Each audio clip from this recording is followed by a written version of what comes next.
The Locked On Podcast Network presents the NBA Big 3 in 30. The 3 biggest stories in the NBA from our local experts at the Locked On Podcast Network. We bring you the real story, why it matters, what's next, who wins the big game, and more, all in 30 minutes. The NBA Big 3 in 30 starts now with the biggest stories in the NBA. Jonathan Kuminga's situation has been settled, and honestly, best case scenario for the Golden State Warriors. You are Locked On Warriors, your daily Golden State Warriors podcast. Jonathan Kuminga is a Golden State Warrior this upcoming season. The deal is 2 years, $48.5 million, 1 year guaranteed with a team option. That team option is designed for the Warriors or the team that he's traded to rip up that deal and start over with a fresh new contract after the 25-26 campaign, the sources said, and those sources probably Aaron Turner, but it's over, Kolsky. It's over, and honestly, it seems like this is best case scenario. We hope. You're muted. What makes you think Aaron Turner was the source, dude? Why would you say something like that? What has he done to make you think he might be talking? Listen, doesn't matter who the source is, doesn't matter anything except there's a 2-year deal. The team option intended to be ripped up. I don't know if that might just be more optics than anything, you know, when that is broadcast out from whoever it comes from. But the bottom line is there have always been sort of 2 potential scenarios for Kuminga's career. But, you know, assuming he doesn't magically suddenly start to do all the little role player things that Steve Kerr wants him to do. One is bide your time, do your best to contribute, and wait till the old guys are gone. The other one is get traded. And I think this deal puts both sides in a position where they can reassess, if he's still on the team at the end of the year, they can reassess the window in terms of, you know, where did it look like this year? Where are Steph and Draymond and Jimmy at? All that sort of stuff. And then what did Kuminga look like over the course of the year and decide what they want to do moving forward. As far as the deal itself, I'm shocked to see people in the chat talking about the agent failing before all of this nonsense. And it is nonsense. It has been nonsense. Don't get me wrong. But before this, it was a 3-year, $54 million offer. He got him all the way up to basically 2 for $50. I think that's a solid deal for Kuminga, no matter what way you cut it. They didn't get what they wanted. That's why they're looking at it as a failure. But from the start, they got the upper end in terms of what they wanted, you know, originally. But at the same time, the Warriors, they stood pat that they weren't going to turn that team option into a player option, and they won that way. I think this is both sides winning. I honestly, I think this is the Warriors have the tradable asset and the salary slot that they needed. And frankly, a player who, if he's on the team, is going to be kind of important, at least in the regular season. At the very least, kind of. That's a fair word. At the very least, kind of. Well, listen, we don't need to get into the Steve Kerr. We'll have plenty of time to discuss what Steve Kerr does with him as far as playing time goes when it comes to the important moments. But if we're talking about the regular season with 3 guys over 35 as your main pieces, there's going to be a lot of nights where those guys don't play, and you need someone who can step up and play big minutes and probably score for you if it's Jimmy or Steph that's missing. So let's point to a game last year, Kolsky. Remember the Houston Rockets game early in the season? Warriors almost blew the 30-point lead. Kuminga was the best player on the floor in that game. Like there was 30. no Steph Curry. You probably don't win that game if it's just Wiggins out there and not Kuminga scoring 30 points. There were multiple games you can point to with that. But here's the deal. This is better than the qualifying offer for Jonathan Kuminga, in my opinion, because there are a couple scenarios that happen here. One, he's traded midseason. Worst case scenario, he goes to, I don't know what's worst case scenario in his situation, but maybe New Orleans, maybe Utah, something like that. Team option. They pick him up the following season. He's a free agent a year later. Delays the process. He's still plenty young, makes his money, and takes a little bit of a gamble on himself while at the same time doing the smart thing, not taking a qualifying offer. And it allows him to potentially get out of Golden State earlier than the qualifying offer, which would be mid-season. The other way you look at it, somehow this relationship's perfect. Jimmy Butler, we all love JK. He said that in the press conference, and he means it. We don't know, because at the end of the day, like, we've been doing this long enough, Kolsky, to where very rarely, especially with veterans that are champions, will they go up on a podium and say something that is not coached, right? Yeah, but I think, certainly Draymond and even to a lesser extent Steph, or definitely Jimmy too, but even to a lesser extent Steph might have said something like, well, I'm really just focused on who's here right now, and like, if people want to be here, they'll be, like, it could have been a little less, no, man, we love him, this isn't a big deal, we expect him here soon, right?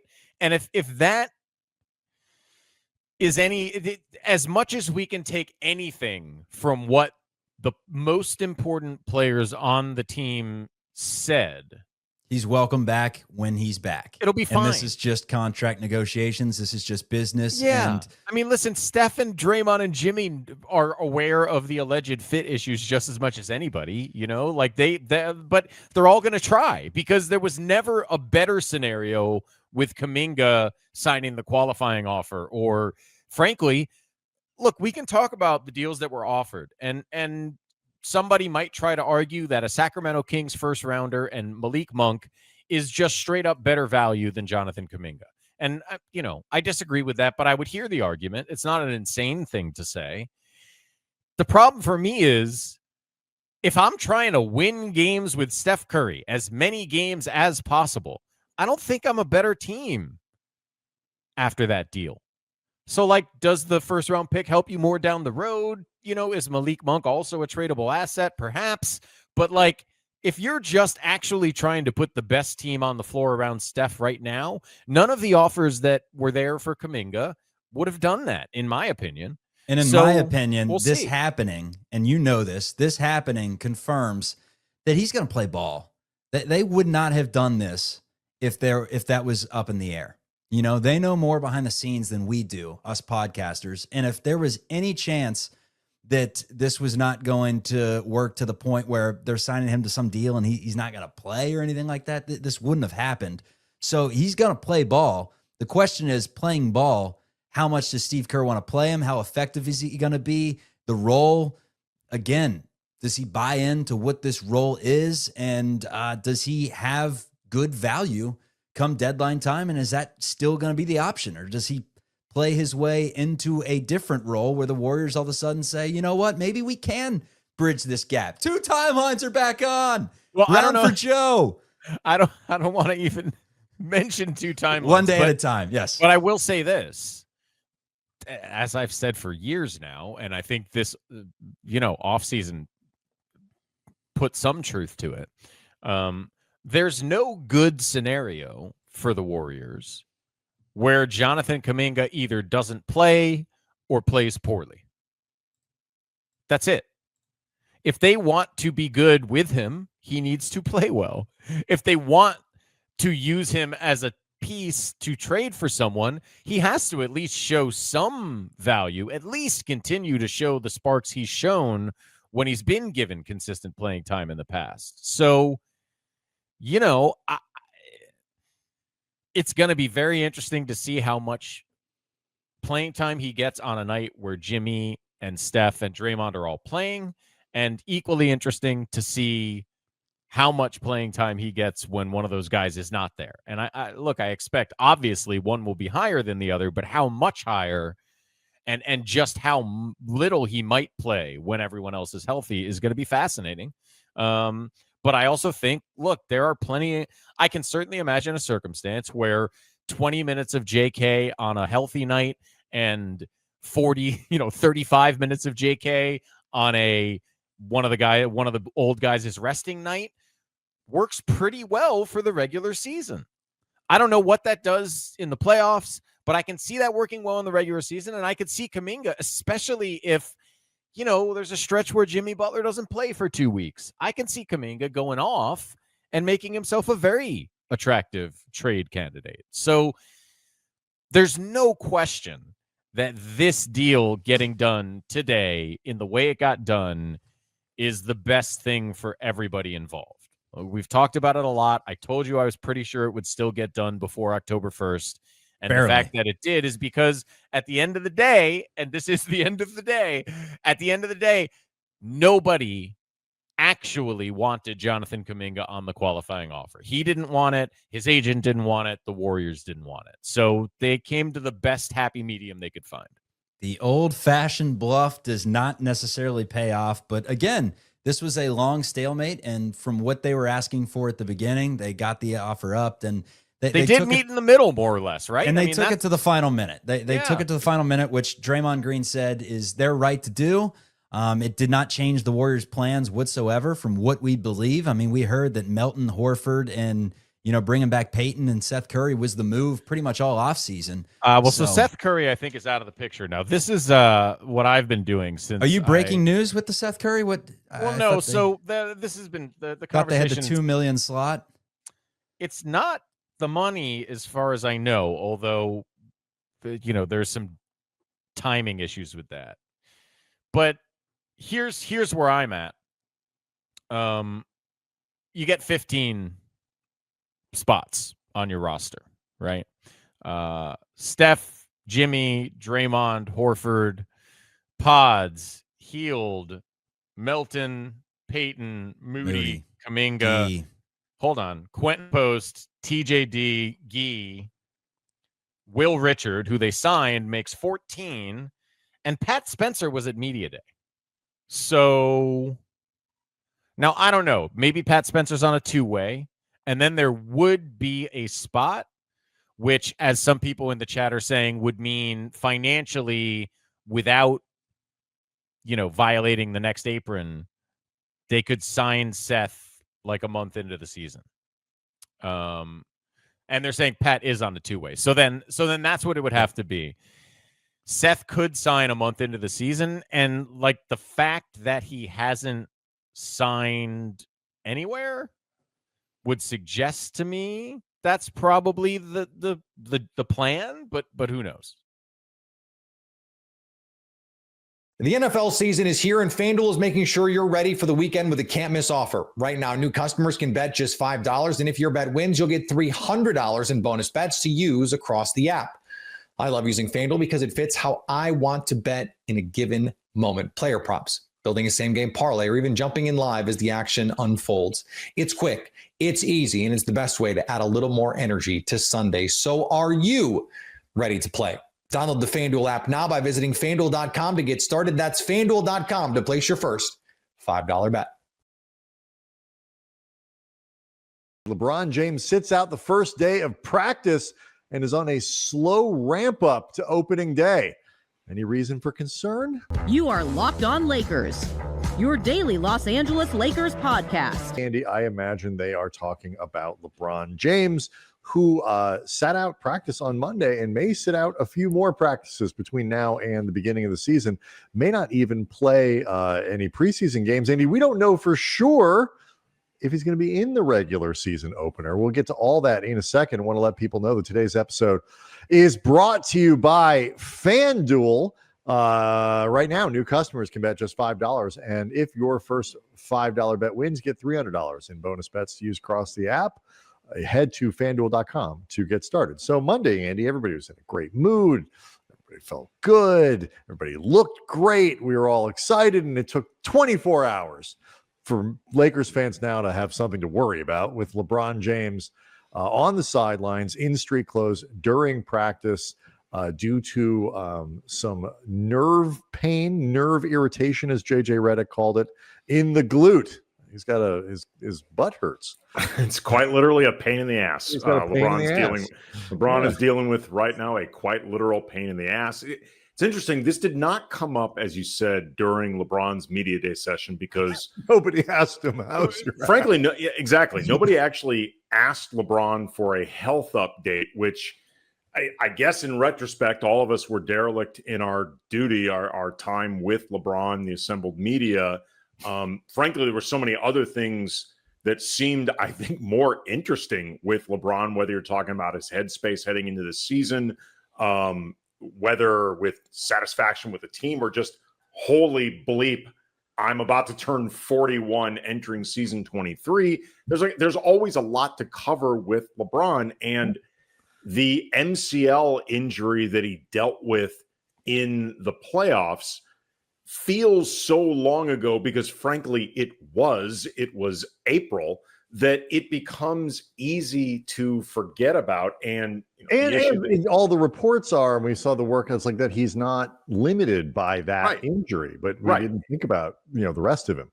Right. And, what he's dealing with right now, to the best of my knowledge, isn't related to that anyway. But I would say in retrospect, maybe we all should have been a little bit more on alert when in the preceding week's presser with Rob Pelinka and JJ Redick, I believe it was Dan Wojcicki from The Athletic, asked if there were any injury concerns heading into the season. And without saying it in a way that clearly perked up our ears enough, Rob and JJ kind of non-specifically parried the question. And then after the media session was done in an exclusive with ESPN and Dave McMenamin, LeBron revealed that there were some issues going on right now. And then it was elaborated more during Tuesday's season opening practice from JJ Redick.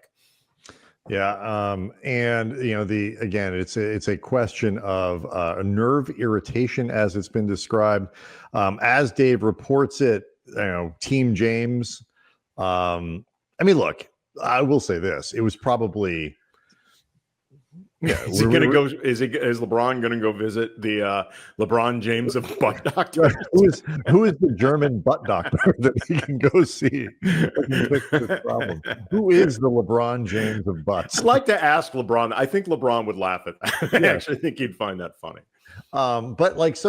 He is 41 years old, basically, and in season 23, there was probably going to be some limiting of his activity in training. He's in good shape. It's not like LeBron's got to play himself there. He actually looked great on the podium. He actually looked really good. Phenomenal. As much as we're talking about Luka and all that kind of stuff, LeBron, it is insane how fit and all that he still is. So I remember during LeBron's first season with the Lakers when he had that groin injury, and that was really the first major injury of LeBron's career, which in and of itself is pretty amazing given he was already in season 15 or 16 at that point. It was the first time he had really ever missed a lot of time. And the first practice that LeBron was participating in, I was there to cover it, and they open up the tail end of practice to media.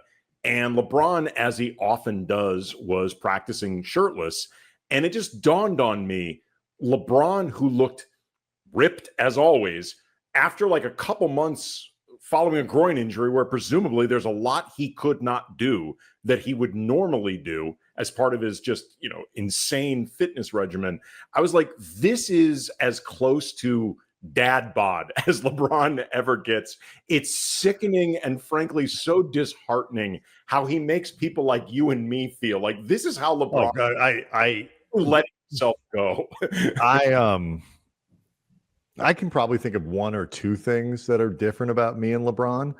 But the third one would be I never take my shirt off when I'm exercising. Shirt stays on for the benefit of me and for the benefit of everyone near me. You had 2 or 3 shirts just to make sure. Sometimes I take other people's shirts and I put them on.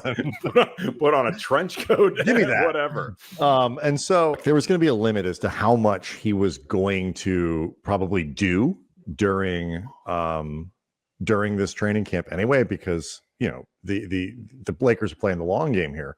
And according to Dave, the Team James, as part of their plan with the Lakers, said they want them to be, overly cautious with LeBron in this training camp. I think the sentiment being that they probably went a little too hard last year. in camp as to show, and this is to say, according to Dave, to show some buy-in with JJ that early in the season. JJ actually expressed gratitude for it. Like even acknowledging in retrospect, it may have been too much. He said, as a first-time head coach, it did make my job easier. Yeah, for sure. So like all of that stuff, comes with all kinds of caveats. And there is no indication yet that he's not going to play in the season opener. And if the Lakers are playing, it seems like 8 billion preseason games this year. It's actually 6. But like, I don't know how many of those he was going to play in anyway, but it's just one of those deals where until we get that sense that he's back on the floor, that he's, participating as normal, that he is good to go for the 21st, which is still 3 weeks away. There's plenty of time to get ready for that. Until we have those indications that it is not going to be something that is something we need to worry about going into the season, fans are going to worry about it because for the Lakers to get where they want to go, this is Luka Doncic's team, no question. He is their best player, no question. They still need LeBron to be about what he was last year. I think it's premature to panic. It is definitely not premature to be concerned. Yeah. And look, if the price of getting LeBron available for the majority of the regular season is sacrificing the preseason, you do that every day of the week and twice on Sunday. And again, if it avoids what we saw last year where the overwork, forget perhaps leading to where we are right now, it may have led to that period where LeBron needed to take a couple weeks away from the team to physically and mentally recharge. If you can potentially avoid all of those things by essentially, again, sacrificing a lot of the preseason, you do it. Oh, yeah, no question. Most people can't name all their financial accounts or even what they're worth, whether it's a 401k or properties or investments. And when you don't have the full picture, you can end up leaving money on the table. That's why there is Monarch Money. It's an all-in-one personal finance tool that brings your entire financial life together in one clean, easy-to-use interface on your laptop or your phone. Monarch does the heavy lifting for you. You can link all your accounts in minutes, see clear data visuals, get smart categorization of your spending, and finally feel in control of your money without ever touching a spreadsheet. I linked all my accounts to Monarch and immediately spotted a few subscriptions I wasn't even using. Canceling those all can save you money every month. Don't let financial opportunities slip through the cracks. Use code LOCKEDONNFL at monarchmoney.com in your browser for half off your first year. That's 50% off your first year at monarchmoney.com with code LOCKEDONNFL. Kawhi Leonard and the Clippers respond to the Aspiration scandal allegations on Media Day and more. You are Locked On Clippers, your daily Los Angeles Clippers podcast. Let's talk about what Kawhi Leonard said in response to being asked about the allegations. Now, of course, Kawhi Leonard has been involved in, this scandal that the Clippers circumvented the salary cap and all this stuff. Now, Ramona Shelburne of ESPN was really grilling Kawhi in the sense that she was asking question and then a follow-up question and then a follow-up question. She was not letting go. She wanted to, she's a journalist. She wanted to get her answer, right? So Kawhi said, quote, "I understand the full contract and the services that I had to do. I don't deal with the conspiracies or the clickbait analysts or journalism that's going on." So he said that first. I was laughing that he called it like a conspiracy theory or clickbait analyst or journalist. And of course, Lawrence Frank was also asked about it. And he said, we comply with the rules. We, did no wrongdoing, all this. So, the Clippers aren't going to come out and admit that we were in the wrong, that we circumvented the cap, we cheated. That was never going to happen. So they're going to try to give as politically correct of answers as possible. But I was just looking forward to seeing what Kawhi said about it and how he responded to it. But the fact is, the main takeaway is he called it a conspiracy. He was like, it's BS. And then one thing that really caught my eye, though, is he said that it's old. He said, this is all new to you guys. The company went bankrupt a while ago. So he was like, this is old news. He tried his best to dismiss it. And another quote that was absolute gold. He goes, I'm not sure. I got to go back. Look, he said, I've got to look back at the books. It was more than that for sure. No, but the company went belly up. It was fraud, as everybody knows. If you want to know more details about that company, you need to ask that company or the owner or whoever else is involved. So Kawhi was, his classic stoic self. But I've got to look back at the books is hilarious because she was basically asking, do they still owe you money? And, you're one of the biggest creditors. How much of that contract were you actually paid? How much do they still owe you? And he was saying that they owe him more. He was saying like they owe him more than the $7 million. He said it was more than that for sure. So, I mean, so many different stories around. I don't really know what to believe as a fan. I know everybody in the comment section of the latest videos, all non-Clipper fans saying, you're an idiot, you're delusional, the Clippers are guilty. How do you not see it? I'm sorry, man. Until things are proven, I'm not going to come out and say nothing. But, it's just, you knew that Kawhi Leonard and Lawrence Frank were not going to say anything besides that. Oh, we're innocent. You're going to Kawhi was saying, and he saying the same thing as Ballmer, like we invite the investigation. He said the NBA, he said we invite the investigations. It's not going to be a distraction for me or the rest of the team. The NBA is going to do their job. So that's Kawhi Leonard talking finally about the allegations. And he basically said, he was asked by Ramona if he ever performed services for what Pablo Torre reported was a no-show contract. And Kawhi said, I don't think it's accurate. So essentially he was supposed to do something or he did something. I don't know. It's very, very, very interesting. So that's kind of where we're at. Kawhi was very stoic, very professional, and you knew that he wasn't going to give you anything. I mean, Kawhi doesn't usually give reporters or journalists much, but he kept talking about that it was fraud, that it was years ago. And Lawrence Frank said, we appreciate that there will be a clear-eyed look at these allegations, and we are eager for the truth to come out. The assumptions and conclusions that have been made are disappointing and upsetting, and we expect the investigation will show that these allegations are wrong. So that's what Lawrence said.